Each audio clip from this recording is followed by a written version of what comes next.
Welcome to the Rim Break Rodeo. We hope this video helps.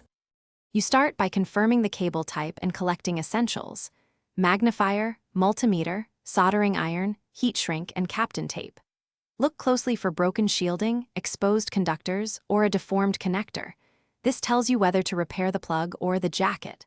Once done, perform a quick continuity test on each pin to find dead or intermittent lines, and label the wires or take a photo so you know orientation when reassembling. Make sure to work in a well-lit, ventilated area.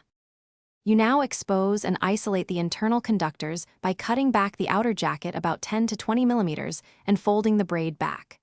Separate power, ground, and the differential data pairs. Trim any crushed or kinked conductor ends.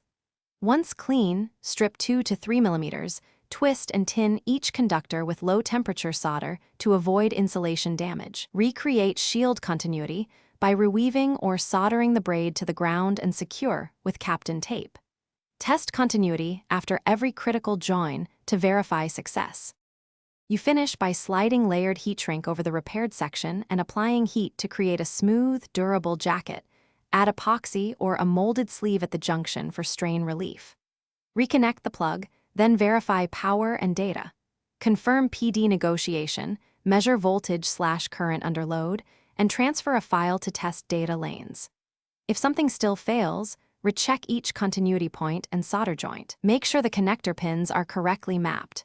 If PD controller or shield... Thanks for watching. Consider subscribing if we helped you.